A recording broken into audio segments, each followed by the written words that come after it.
So let's get started. So welcome to Introduction to Historical Thinking with Dr. Lindsay Gibson. So it gives me great pleasure to introduce Lindsay Gibson. He's not just an assistant professor in the Department of Curriculum Pedagogy at the University of British Columbia, like it says on his slide, but he's one of Canada's preeminent scholars of historical thinking.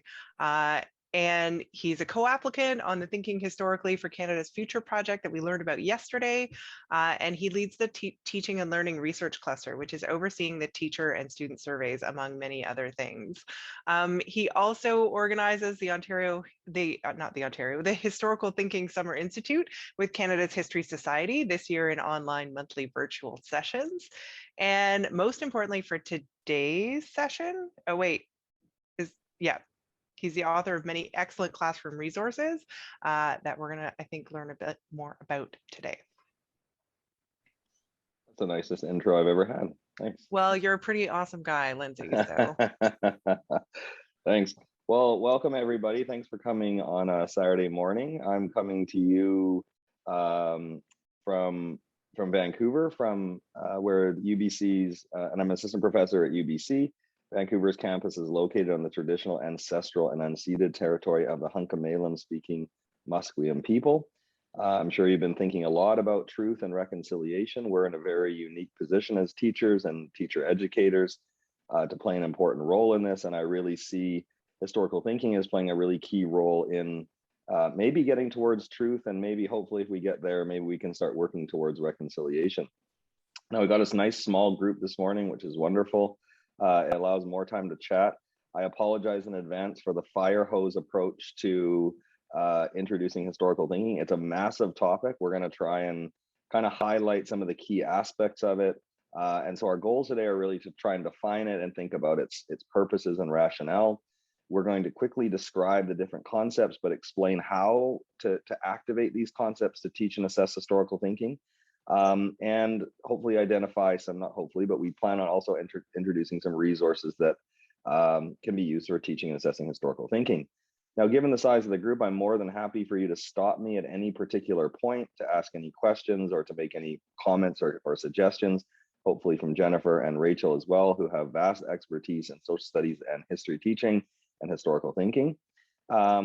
And also I posted, and I don't know if there's new people in the room can always see the previous chat, so maybe Jennifer can or Rachel can just repost it, but I have posted a Google Drive link to the PDF for this PowerPoint, but also one other document on key aspects of historical thinking concepts. And I can post as we go through. So let's just start with the definition and some rationale. So what we say is that if the past is everything that's ever happened, and history are the narratives that we tell from the present about the past, then we define historical thinking as the cognitive process of analyzing and interpreting historical evidence to construct, to deconstruct in some cases, and to reconstruct historical narratives. Okay, so it's the process by which we think about narratives, basically, right? And the stories that we are told or that we tell about history. Now, what are some of the rationales? Well, one of the big ones is that history is everywhere, and students are regularly encountering historical interpretations that require historical thinking in their daily lives. This week, I was doing a presentation with Seven Oaks teachers in Manitoba, and they had Pam Palmater present there, and she was talking about Canada's past and present and ongoing genocide. Well, some of the teachers were really struggling with this idea and thinking about it. And so that's a great example of a narrative, which I've posted on this idea from a conversation article, a narrative that requires historical thinking. We also know when we look around the world right now and look around Canada that we're facing level of political, economic, social, environmental, and cultural complexity that demands a critical understanding of the past in order to guide ethical actions and decisions in the present and future, whether that be COVID and anti-vax positions, whether that be monument, the struggle over commemoration, the ongoing and urgent threat of ongoing climate crisis and climate change, Fairy Creek, the largest act of civil disobedience in Canada's history. Now, another big rationale for historical thinking, as identified by one of our colleagues in the United States, Sam Weinberg, is that the internet has obliterated authority, right? In the sense that When old people like me were younger and were given school assignments, we went home and our source of information was the family set of encyclopedias, however old they are and however many missing editions there were. So, but things have really changed, right? I mean, the encyclopedia writing game, you had an editorial board, people would edit and review things. Well, now we know with the internet, blogs, et cetera, people are free to post what they want. So fake news is absolutely not new. However, maybe the level and amount of information that students are being barred with is maybe new, and the degree to which organizations and individuals are trying to deceive. So we think that historical thinking can really be valuable for thinking about the evidence and narratives that we're being confronted with. And the last major piece is all around students, is that we accept the fact that to teach math, you need to do math. To teach science, you need to do science. However, regularly when we think about history, students are oftentimes learning and dealing with the finished products of history, but are rarely being asked to do history themselves, to construct their own understandings, construct their own narratives, construct their own interpretations, analyzing evidence, all of these various pieces.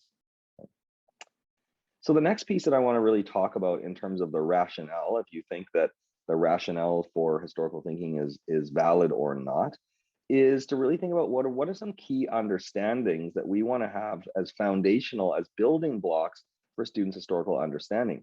And these essential understandings would be things that we would want to work with students to build their understanding with over time. So one of the essential pieces that we regularly ask, sorry, I just want to keep my eye on the chat as well. One of the questions that we regularly ask students to do, and it's a tremendous example of a question that you can ask in class, even though students have maybe not thought about this necessarily, that a good question can provoke some deep understanding, that students have some understanding of this.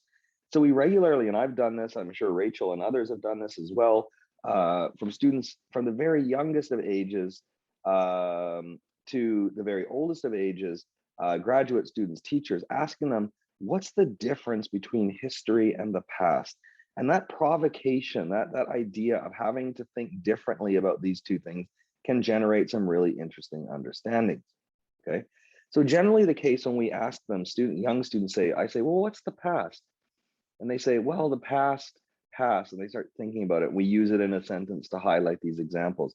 They think, well, the past is everything that happened before this moment. I mean, this moment right now. I mean, right now, what I just said, everything, every thought, every action, every step, every everything that we can ever imagine. So I asked them, well, could you ever tell a history of the past? They say, no, it's infinite. It's almost too big. It's impossible to be able to do that. So this key understanding is really essential here, that history is not the past. The past is everything that ever happened. It no longer exists. We can't retrieve it. I ask students, can we ever recreate a historical event? Could you recreate your family dinner last night? Could you recreate the winning goal or the dance recital or the music performance? No, we couldn't exactly get everything quite right. The past is disorganized. It's not organized into a story. All we have left are evidence and remnants left over. Well, history is very different. It's a small sampling. It's organized through story, through a narrative, a cognitive construct that we use to make sense of our own lives. It involves the analysis of evidence of past events, and that we know that historians are very particular about what they select, okay? Now, a few other essential understandings. We know that students are coming to history classes not as blank slates. They have a tremendous amount of knowledge that they bring with them. Knowledge about how the world works, okay? How people are likely to behave, but also how we know what we know about the past, what we call epistemology, okay? So the idea here is that students are not coming empty-handed to class.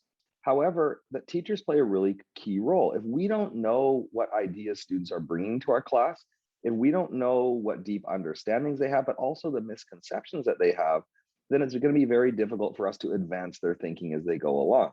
So if they think the past is just the facts of the past, that there's only one true story, all of these particular things, it's going to shape the way that they understand it. So when they get confronted with different narratives, what do they think? Oh, well, one has to be true. One is factual and the other one is a lie, or other kinds of ideas. So another couple key understandings is history is constructed from evidence. This is what separates it from fiction, right? We have all sorts of different, I just pasted some things here, and artifacts, census records, maps, photographs, old history textbooks, newspapers, telegrams, wills, cemetery records. I mean, the list goes on and on. Alan Sears told me a great line this week. He said that, so somewhere he wrote that a historian wrote that historians are omnivores in the types of evidence that they're analyzing. They're always looking for new things, whether it be clothing or other ideas. So we construct our understanding from evidence, our interpretation of evidence, and what we include or exclude in our narratives changes the stories that we tell, okay? And lastly, we know history is partial and selective. I can't tell even the whole history of, immigration to Vancouver. I can't tell the whole history. It's partial and selective. I've got to select particular stories, particular sources of evidence. Now, similar to this, and I actually found this morning, this Calvin and Hobbes idea is, we hear a lot in society now, whether it be about statues being torn down, about revisionist history, right? And what we argue is that there's no such thing as one true history, right? There's not one account of Louis Riel or something that's going to last for all time. So in this sense, we know that history is revisionist. We're regularly revising our interpretations of the past. So one of the key understandings that we want students to understand is why? Why do narratives differ? Why can historians or students or teachers analyze similar sources of evidence but arrive at very different understandings, very different interpretations? Well, we know that we're living in the present, telling stories and telling history about the past. So we respond as new social, economic, cultural, and political issues and values and ideas emerge. We revise our interpretations. New evidence emerges, new theoretical framework. So as I always say to students, so for example, we know that there was LGBTQ plus people in ancient civilizations, right? Well, there's only been histories of this being written in the last years. Well, why is that? Well, it wasn't that these stories were, they were hidden or other kinds of pieces. It's that because a society in the present has changed, we've asked very different questions and focused on very different aspects of the past. Okay, so I'm going to just pause for a second. That's a pretty fast and furious introduction. Is there any comments or questions or thoughts that people have at this particular moment?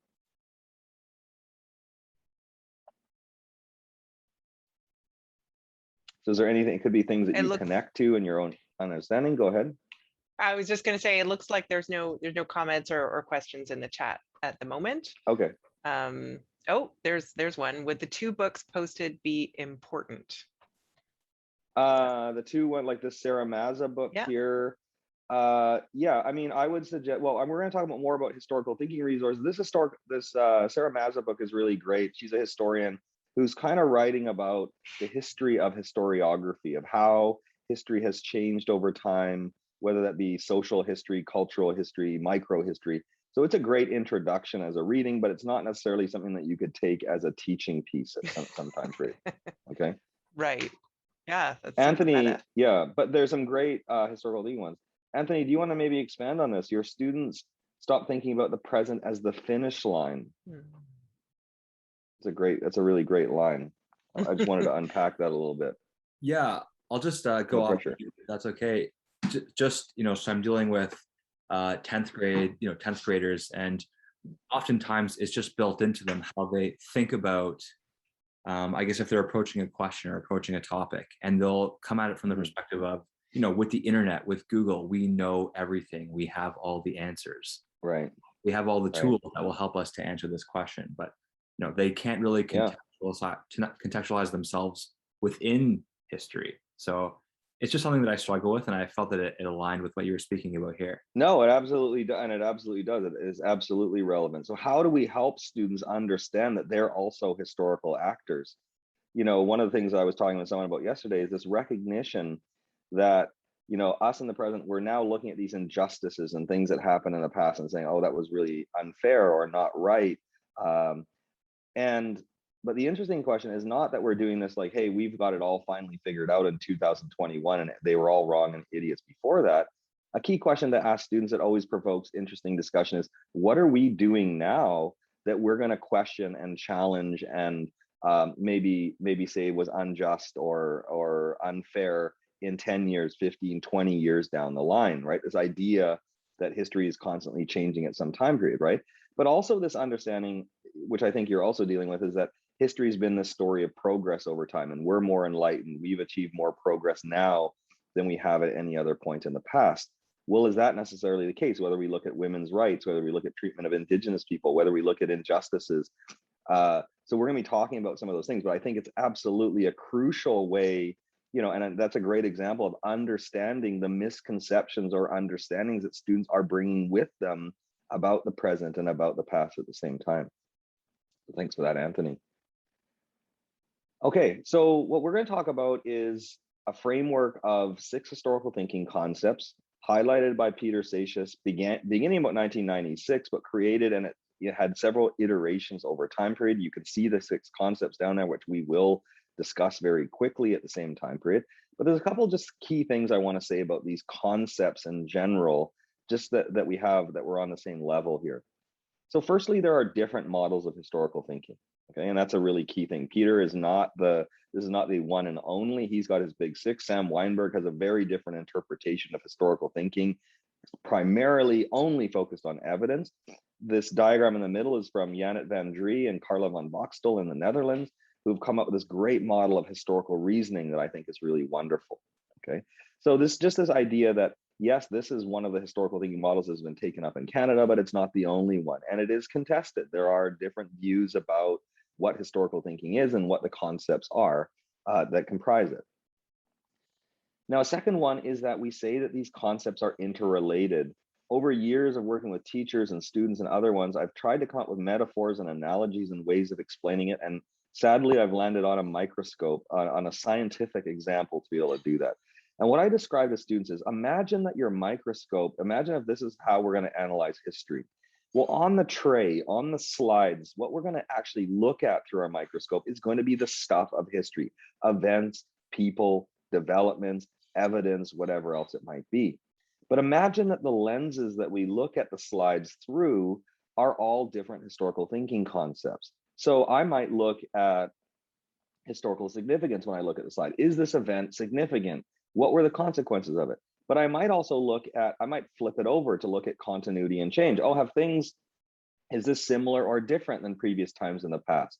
I might make an ethical judgment about it. Was this right or wrong or good or bad in terms of history? So we switch these different lenses to try and understand these different pieces, okay? So regularly in classes, we hear things in education that says, oh, learning history, you know, you need to just, don't worry about history. They have it all on their phone now. They can just look it up. Knowledge doesn't matter. Let's teach them skills, right? Or conversely, someone on the other side says, you know, all the skills and all those things, what they really need to know is just the content. They need to know the facts. They need to know the details, okay? I think both of these positions are problematic. And what we're saying in historical thinking is it's both. You can't think historically about nothing. We're not just building skills, right? So what in theoretical terms, what we've divided this into is what we call first and second order understanding. First order knowledge is the substance, is the stuff of history, concepts, facts, propositions, all of those ideas. And the second order are these, what we call disciplinary concepts, continuity and change, the 6 concepts that we highlighted. Well, one can't exist without the other. I can't understand the content without a deep understanding of the second order concepts and vice versa, okay? Paul, I do see your question here. Let's hold that for the questions at the very end. Absolutely, but what I do appreciate about your comment here is that absolutely different provinces have interpreted the historical thinking model outlined by Seixas very differently. So in BC, it's almost a direct adaptation of Seixas's model. In Ontario, they focus on 4 concepts, but left out evidence and interpretation, although it is included in a different model, and the ethical dimension is not included at all. Quebec's history and citizenship framework has a very different take and don't even use the exact wording of the Seixas model at the same time period. So we absolutely see different provincial and territorial curricula taking on these different pieces, okay? The other thing I'd say about historical thinking concepts is, and I hear this regularly out, is that they're not skills. They're not just individual things like I'm going to learn how to make a a bat on a lathe or something like that, like, or I'm going to learn how to ride a bicycle. It involves a huge amount of knowledge. I need to know declarative knowledge. I need to know things about these concepts, but I also need to know how to apply these concepts to situations, what we call procedural knowledge. But it also includes attitudes. So if we think about analyzing a primary source, I pull in background knowledge that I have about the context and the time period. Oh, I know what a primary source is. I know the kinds of questions I need to ask of the sources, but I also need certain attitudes and dispositions, like I care for, like I care about accuracy, or I'm going to really be attentive to detail in dealing with this particular concept. And one of the really most powerful ideas I think about historical thinking concepts, and what really enabled me about 15 years ago when I first encountered them, is it provided me a common language for myself to help think about these concepts, but also to communicate and talk about history with students, right? So I've worked with students from the very youngest, kindergarten, primary, secondary, where we talk about significance, we talk about evidence, we talk about causes and consequences, and that it enables us to be able to discuss and talk about history. Okay. Now, assessment is a big issue. And really what we think about in assessment is absolutely we're still going to assess the accuracy of their understanding, right? The understanding that they have of, is it accurate, their understanding of the Winnipeg General Strike, or how women got the right to vote, or whatever else it might be. Absolutely, we're going to assess their content. But we also want to assess their thinking, their reasoning, their ability, what we say, to negotiate justifiable solutions to historical problems and questions. We ask them an inquiry question. There might be several plausible responses. What will determine a plausible from an implausible one? Well, is it based on evidence? Is the evidence accurate and relevant to the question that we're asking? Is the answer that we have overall, is their conclusion somewhat reasonable? Okay. Now, we can also, a lot of us are social studies teachers and history teachers. So in Alberta, which is really a social studies province, these historical thinking concepts can also be adapted and have been adapted to different disciplinary concepts. So if we talk about historical significance in the discipline of history, we can talk about spatial significance in geography. We could talk about economic significance or political currency or significance at the same time, or we can talk about this in a disciplinary way.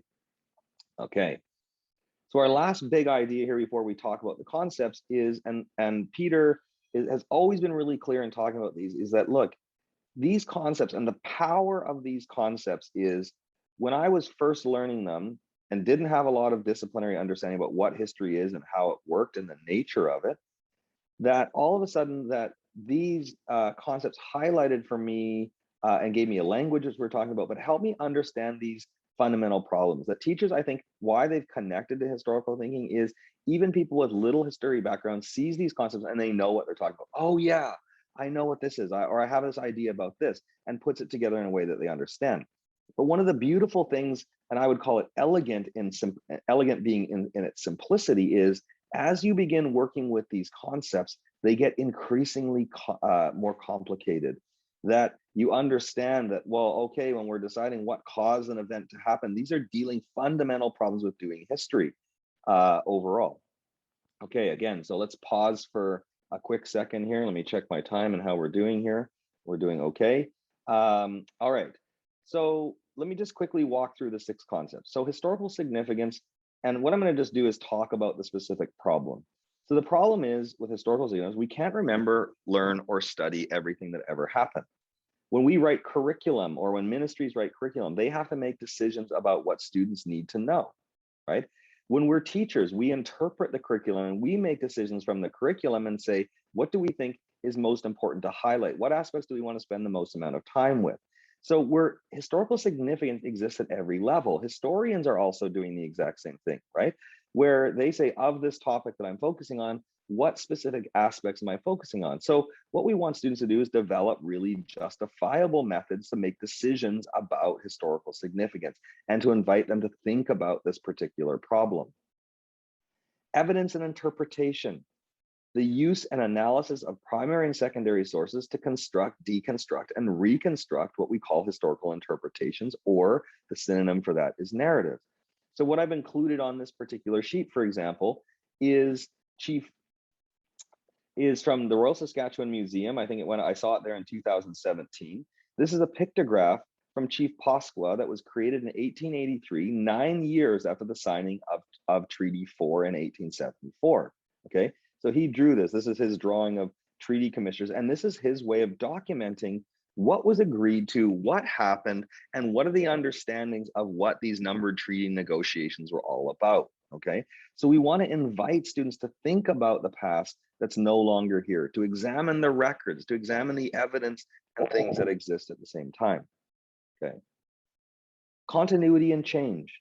How do we make sense of the complex course of history? How do we organize it into chronology or sequence? How do we understand, is change good or is change bad? Is continuity good? Is continuity bad? Have things gotten better over time in living standards, in rights, in labor, labor rights, women's rights, or have they gotten worse, or have they stayed the same? So we want to invite students to make this, to make these types of judgments, and it deals with the issue of historical time. Now, the image that was chosen for these posters for this particular one is one that a lot of people are familiar with. Thomas More from the Regina Industrial School, I believe it was from a government report in 1897. Now, I love this image to highlight this concept, because students at a very simple level can look at the photo on the left and look at the photo on the right and identify aspects of continuity and change in the photos. But what I always highlight to teachers and students as well is, let's think meta about this at the same time period.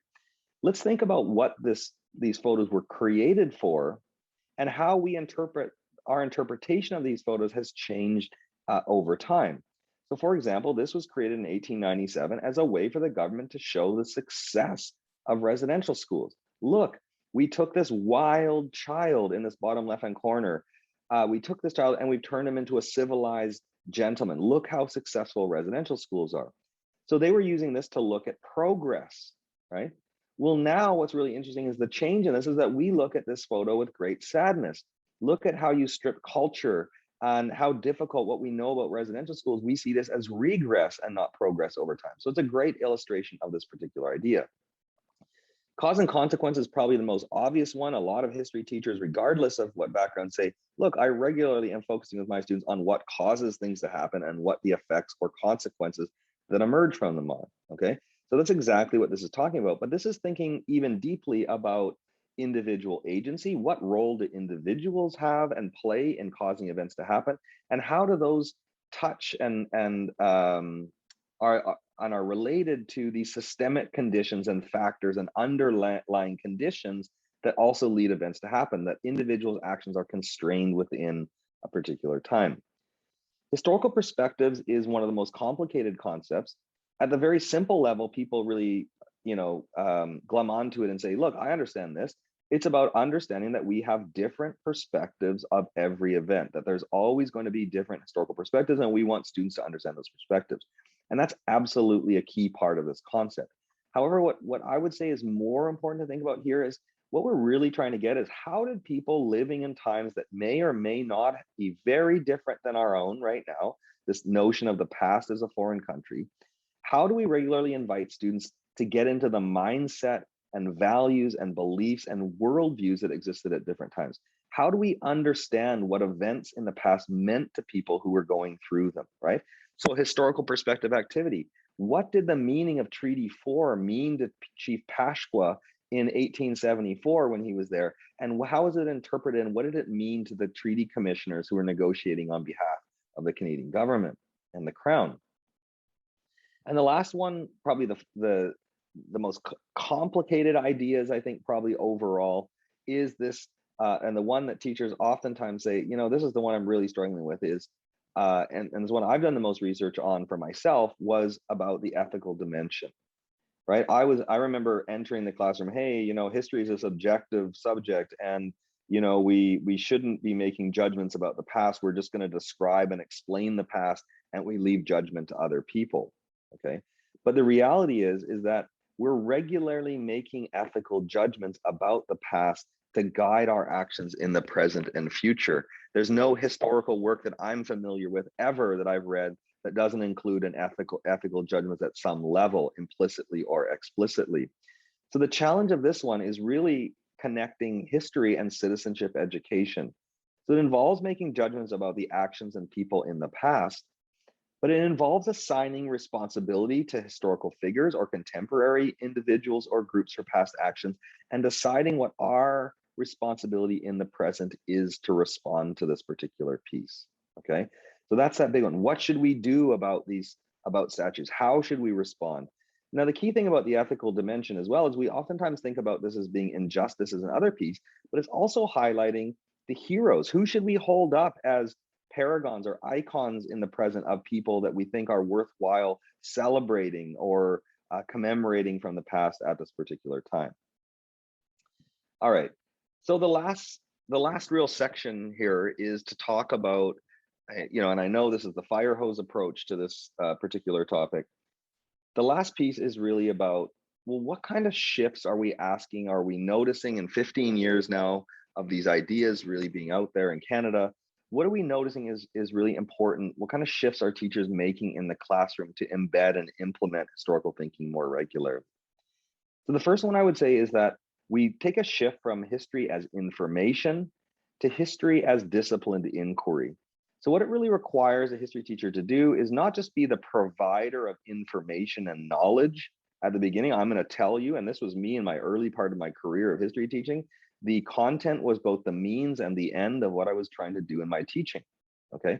What we're trying to shift instead is to say, absolutely, teachers need to know a ton about their background. And the more they know, the better questions that they can actually write. But the point is not for students to regale students with this information, but it's to use their understanding of history to design and conduct. I love this idea of teachers as conductors of historical inquiries that regularly invite students to have to think historically. So how can we do that? How do we shift this role away from this particular position? Secondly, how do we identify historical topics and issues that are relevant and engaging in students' lives, right? It's a truism in social studies and history teaching. Hey, you need to make history relevant. You need to make social studies relevant. You need to engage students. But the question I always ask my students to think about is, well, what makes something relevant? And what is relevant? Does relevant mean that it's only something that students are interested in? Does relevant mean that it's happening now? So it's, it's things that students are aware of in their present lives and daily lives, and we need to really think about that. So the examples I've used here are Black Lives Matter and the climate crisis, but my historian friends have been telling me that this fall, one of the things that they really noticed students asking a lot of questions about is about Afghanistan, right? Some of the students that are in our undergraduate classes right now, absolutely in our K-12 classes, were not alive when 9/11 happened. They don't have the same background or understanding of what happened. And so given the events that happened in the summertime, they're really trying to process and understand this. Why did Canada go to the war there? What were they trying to do? Was it a success or a failure? What were the consequences of this? How do I understand what's the future going to look like in Afghanistan? Asking these types of questions. Okay. Now, another big shift is that we create inquiry questions connected to one of those earlier slides that we had. How do we create inquiry questions that problematize history and invite reasoned judgment and not researching? And I use that word researching, like to search again, to just go and find other people's conclusions. So rather than getting students to list the similarities and differences between Canada in 1900 and today, all we do is a minor shift in that question is that we say, was Canada in 1900 more similar or more different than Canada? That they have to make a reasoned judgment. Oh, I want you to memorize the consequences or the causes of the Great Depression. Which consequences of the Great Depression had the greatest impact on society at that particular time period? So these are very different kinds of questions. Now, what I always say to students and my student teachers and teachers about this is these historical thinking concepts work at two levels. We want students to increase their understanding of them and use these concepts to be able as tools to interrogate the past, right? And there, I always imagine it's like providing a tool belt throughout their lives that they use these different tools to make sense of the history that is around them, that they see on vacation, that they hear stories from family and other things. On a second level, though, these historical thinking concepts are used by teachers to organize curriculum and to design inquiries. So as you can see on this slide, I've highlighted how each historical thinking concept can be used to frame inquiry questions. The challenge I say to my pre-service teachers I'm teaching right now is I say, I'd love you to design an inquiry question. If you can design an inquiry question that doesn't focus on a historical thinking concept, you win a prize, right? And no one's done it yet. No one has been able to write a question that doesn't explicitly deal with one of these 6 concepts overall, okay? So, and then keeping that in mind, you know, a lot of teachers in making this shift and saying, oh, I want to implement historical thinking, but I feel like I have to redo everything, or I feel like I need to design these giant units or my entire course, and that's a lot of work, and I'm not even sure if it's going to work. And I love that question, because I think it's really important that teachers are going to be skeptical, you know, about the different models and new ideas that are coming around. What I always advise to students is, or to teachers, is to start small, right? And increase the size and scale of inquiry over time, okay? So I'm a big believer, we can do inquiry in 10 minutes. I can show a photograph on the projector on the front of the screen. I can invite students to identify what's to offer plausible solutions about what's happening in the photograph. I can ask them to make judgments about why the photographer took that particular photograph, right? And we can do that in 5 or 10 minutes. We can analyze a political cartoon, as you can see in this example, but we can scale that up. I can move towards a single lesson level inquiry. I can do a multi-lesson sequence that, oh, okay, well, we're gonna look at the Battle of Seven Oaks and we're gonna look at different sources, and you have to construct a narrative about what happened and who fired first, or whatever else it might be. We can get, though, to unit level inquiries and course level inquiries. And the size and scale differs on how much evidence I bring in, how big the questions are in terms of geography, how big of an area, how long of a time period, right? And what kind of product I'm asking, or performance I'm asking students to produce at the very end of it, okay?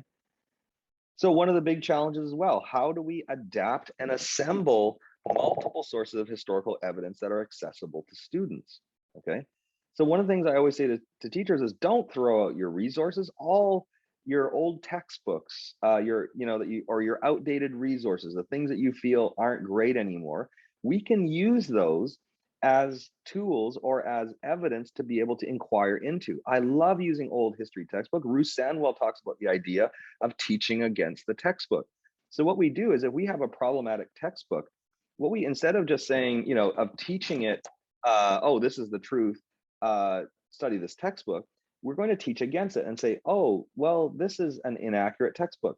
What 5 changes would you make to this textbook to make it more valid, more accurate, more plausible, right? How, oh, this history is really exclusive. What are these textbook pages? I'd like you to suggest 3 images and 5 changes to the text that's going to make a more inclusive history, okay? So we also need to scaffold student inquiry. So for example, so one of the things that I've talked to teachers a lot about is that there's a lot of misconceptions. As I mentioned, I'm working with the Seven Oaks School District right now in Winnipeg, and we've talked a lot about what inquiry is, right? And a lot of people have misconceptions on both sides, right? So some people like to portray inquiry as being discovery learning. Oh yeah, you just pose a question and then let students loosen, and they're on their own to answer the question, to find the evidence, to do all of these particular things. Now, I don't know anyone who has pedagogy based on inquiry practices that uses discovery learning, right? But on the other side, it's also not, we use these caricatures of, oh, traditional classrooms, oh, the students are in rows and they're just learning and memorizing and regurgitating information. Both of these binary positions are really problematic. But what we know about inquiry is that regardless if I'm doing inquiry in English, in science, in math, in social studies, in history, it has certain elements. We ask a question, we identify relevant sources of evidence, we have to analyze that evidence and draw conclusions, and then we have to represent and communicate our findings. There's not so many, you know, there is this standard kind of elements to it. But what we're suggesting to people is that we need teachers to be thinking about the degree of what we call the locus of control, okay? If I have students who have never done inquiry before, and my students in my class say, Lindsay, I'm really struggling, I'm going to classes in BC and we're using inquiry practices, I don't think I've ever had a teacher that used inquiry to teach history, so I'm really having a tough time thinking about it. So the exact same point that we make is, if we go into a classroom and think that everything is going to be student directed, that they're going to develop their own questions, they're going to identify their sources, they're going to do all those things on their own without support, the quality of the inquiry is going to be substantially lower, right? And so what I always say to teachers is, the the quality of inquiry, the quality of the assignment and the inquiry that they're doing does not depend on how independent or not it is. It depends on the quality of thinking elicited. So we suggest to teachers is, at every level and every element of this inquiry, I think about the degree to which I want this to be teacher directed, shared, or student directed. So if my students are really good at writing questions, I might get them to develop their own inquiry questions. We've facilitated and built this over time. But if they have no experience doing that, I might provide them with a question, or I might provide them with a few questions and get them to choose one, or that they can develop their own at the same time. And we say the same thing about evidence and analyzing it and representing it, right? So we change that scale and scope, okay? And we can gradually, as you can see here, this is an inquiry that we did for the Ontario curriculum around the 1890 to 1914 period. You can see how we've linked HT lessons, historical thinking lessons over time.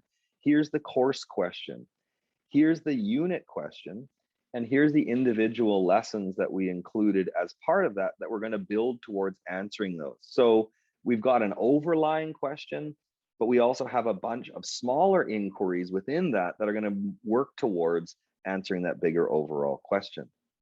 Okay.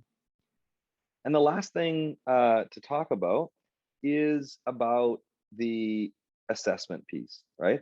What's the change? Well, we're gonna move. If we had an informational approach, we're trying to assess how well students can recall the information that we taught them about history. And I'm not saying that information is not important or that we don't ever want to assess students' understanding of historical events, okay? But the shift we have to make in historical thinking is there may be plausible interpretations, multiple plausible interpretations of a political cartoon, of an evidence, of a historical question. So what we really want to move towards is we want to accept that there are multiple interpretations, but assess the quality of the thinking. So this is an example of just a little chart that we created for teachers on assessing students' historical significance. So what kind of things would I look for if I was observing students walking around the classroom? I'm going to look for whether or not they use criteria and they're discussing criteria when they're talking about evidence. Do they provide evidence or justification? I also have given a bunch of prompts that I might ask students if I'm engaged in conversation with one or several students at the same time period, okay? But then I also think about how I would assess students' products or demonstrations or performances of learning about how I might judge whether or not those are going to be solid or not, okay? All right. Whew. All right, let's stop there for a minute here. I have a question, I have Lindsay. I have a couple slides left to show just about a few resources, but then we're open for conversation now and also after these next ones. So Rachel, go ahead. I just want to know where this particular assessment piece comes from that's on this slide. I'm going to show you this. This is from Snapshots and Time resources that we created. Oh, awesome. So I'll show you Okay. where this is. I'll show you where this is from in a second. So is there any other questions about anything that I've raised so far? I mean, as I apologize, it has been the fire hose approach. So what we've talked about so far is what the rationale for historical thinking is, what are some key understandings about historical thinking, what are these 6 concepts, and how might I implement these in the classroom? So there's been a lot, and I know this is a surface level dive into kind of giving you a map of some of the key areas of historical thinking.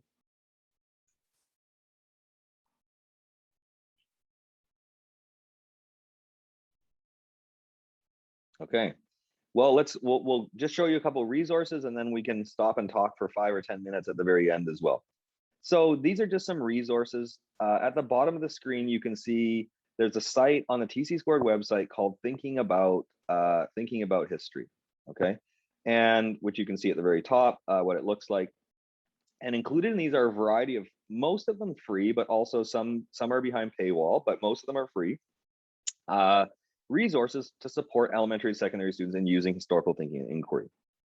So one of the first ones that you see here is we created a series of 6 videos that are meant to unpack, they're like 5 to 7 minute videos, one for each of the 6 historical thinking concepts to help unpack what these concepts are. And they're all related to a particular historical event. Some of them are about Chinese Canadian history, some of them are about World War I internment, and some of them are actually about the great unsolved mysteries in Canadian history. Now, we've also included lesson plans for grades 6 to 8. I think those could be adapted for elementary age students. and also grade 9 to 12 about that you could use lesson plans for introducing the videos, for teaching about them, and for reflecting later on, a variety of really good activities to do that.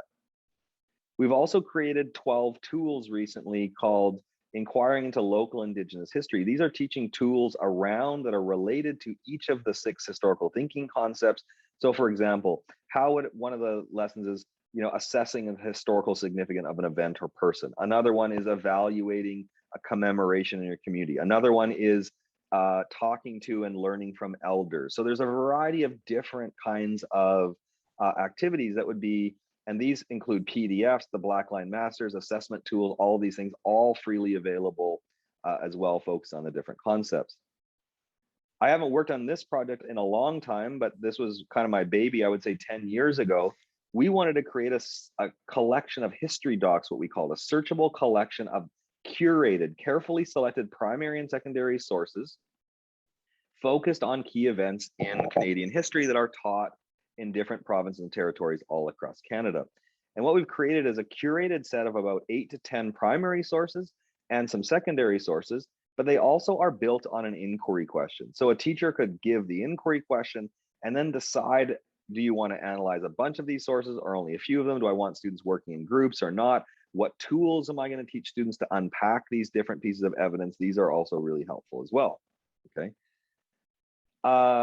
3 years ago, we wrote a revised and expanded edition of Teaching Historical Thinking, which you can see on the left. This includes, it's a very, if you're looking for theoretical work, this isn't it. This is a very practical, teacher-oriented book. It includes tons of examples. How would you introduce these concepts to students? What kind of activities you'd use to teach them over time? It includes a variety of Blackline Masters and other things at the same time.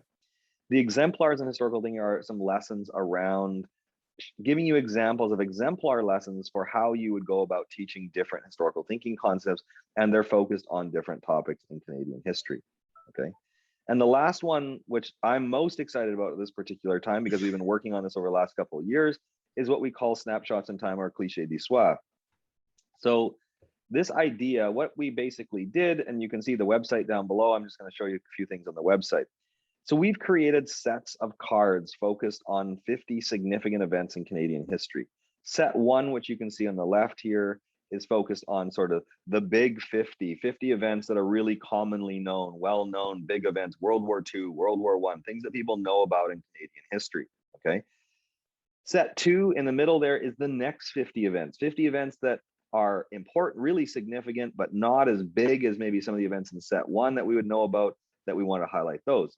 Set 3 we created was meant to be an adapted version. This is reduced text, increased image size. These are designed for could be struggling readers, English language learners, younger students, all of those different things. And they focus also on 50 events. Most of the 50 events are from set 1 and some of them are from set 2. And I'll show you just an image of what they look like. So this is what set 1 cards look like. You can see on the front, there's a title, there's a little description, and then we've chosen an image, and that could be a map, which you see. It could be a secondary source drawing. It could be a photograph from the time period. And the idea is that the images on the card provide hints and clues about the event and about when the event happened, okay? When you flip the cards over, on the back of the card, you can see it still has the title and a smaller thumbnail of the image, but also more descriptive text about the particular event, and then you see the date of the event, okay? Very similar we see for set 2. So, rather than focusing on World War I, we see things like the conscription crisis. We see events like the Meech Lake Accord, and you can see the same kind of design overall. And then what we did with set 3 is you can see there's less text on the card, so only a title, larger images at that time period. But one of the things that we think that we're most excited about with this particular set is that on the back of each of these cards, I worked with historians through the Wilson Institute of Canadian History at McMaster University, and we developed inquiry questions that we thought were really central to each of the issues. So those inquiry questions could be used by a teacher to raise an inquiry that the class then investigates about that particular event, or the student could use the inquiry themselves and do their own inquiry depending on the topics that they actually have, okay? So to support teachers in doing that, we have created a bunch of games. So one of the things that we do with the games is a sequencing game. So how to build a timeline using the card. And we've created a competitive game, which some students enjoy, some don't. A cooperative game, where students have to work together to build this timeline and make it as accurate chronologically as possible, and also an individual game. So the game is like, okay, we sequence these, you play with a certain number of cards in your hand, you're trying to build an accurate timeline of significant events in Canadian history. So to do that, though, to support teachers in teaching and assessing historical thinking, we've created 4 tools right now, and we're adding more. Hopefully each month, we're adding a few new tools to go at the same time period. And you can see that they focus on different historical thinking concepts. So we've got one about contextualizing sources, assessing significance in the timeline, and assessing progress and decline in a timeline. Have things improved or gotten worse over time? And we've included PDF instructions. What do the PDFs include? They include full inquiry instructions of how you would launch the inquiry, introduce the model, give students a chance to practice, to check their understanding, to apply the learning, and then to assess and reflect on their understanding at the very end of it.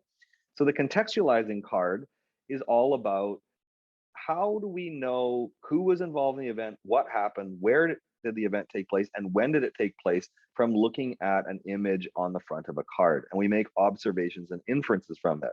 The idea being is, these are the tools, the contextualization tools that we teach are what's needed to be able to build a timeline.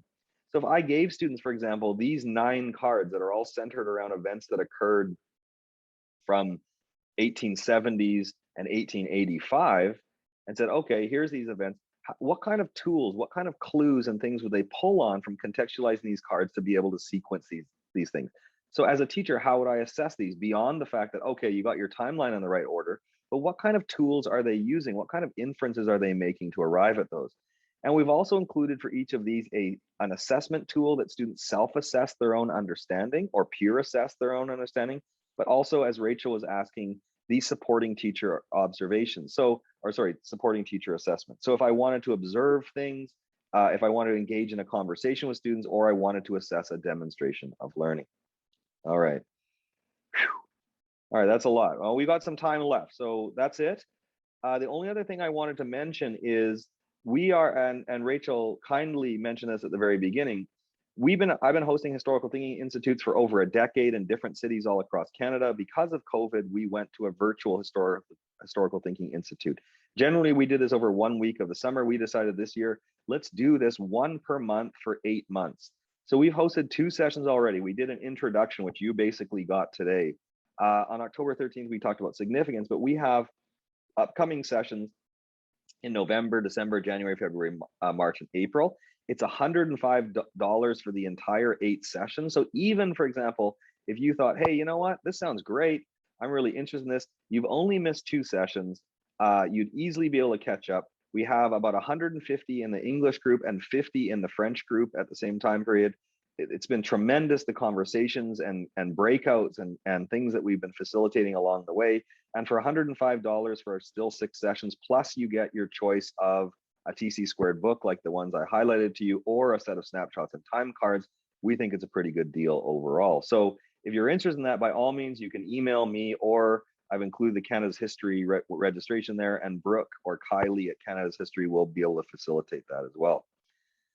All right, sorry about that. So that's a lot of info. I'm going to jump in here really quickly too.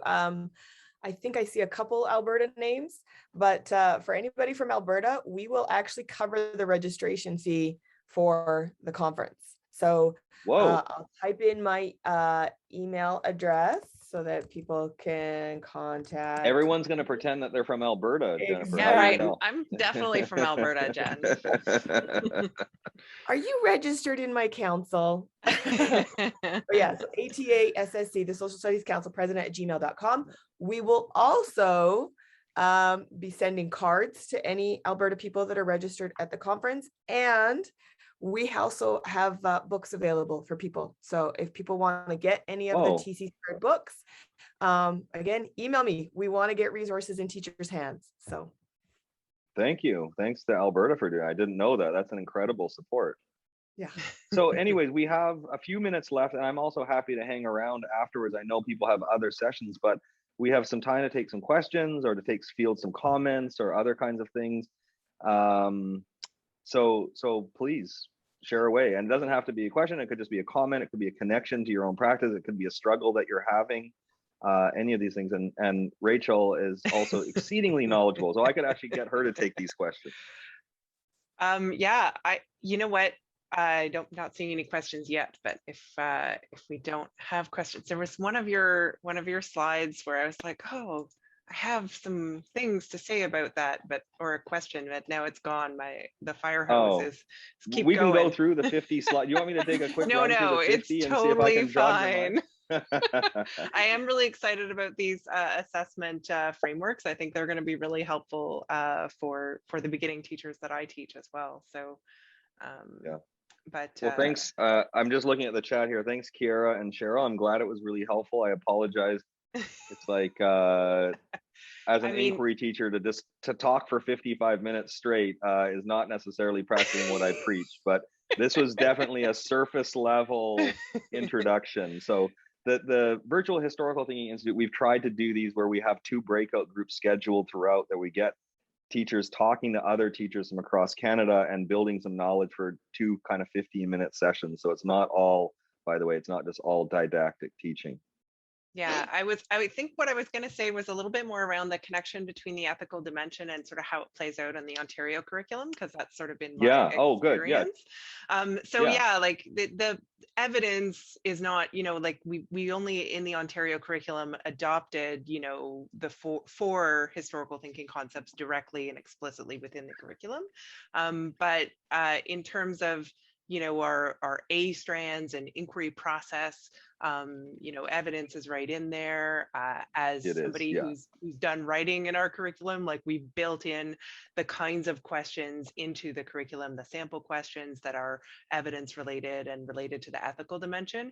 And the way I always saw it in my classroom was like, like the evidence kind of gets us started. Like that's where we start. The 4 in the middle are kind of the ones that you're using to kind of figure out what to do with the evidence. And then the ethical dimension is sort of what you do with it at the end, right? Like, what do we do now that we understand more about the past, and what are our responsibilities as citizens? Like you said, there's a really strong citizenship connection, which, it's embedded in everybody's curriculum. And what do we do now? And I think that's usually the question that I get sort of my grade 10s kind of started with, or, working with in grade 7, 8 as well. And then kind of getting into these, more tricky judgments in my senior classes with the ethical dimension. Yeah. And that's really great. I mean, that's really highlighting a couple of things. I mean, firstly, what I always show, why I had evidence as the middle of those 6 concepts too, is that every single one of these concepts requires evidence and interpretation. If I'm making an argument about significance, I'm using evidence. But the evidence concept is like specifically like, hey, we're focusing on making judgments about evidence, about different kinds of evidence. And exactly, Rachel, as you said, the ethical dimension is the sort of so what? It's the action part of the inquiry. Like, what do I do now? What's the response to this? And that's the hard thing, is that all of these are interpretations. We're telling stories about continuity and change. We're making interpretations about significance. We're making interpretations about these. And the same thing with the ethical dimension.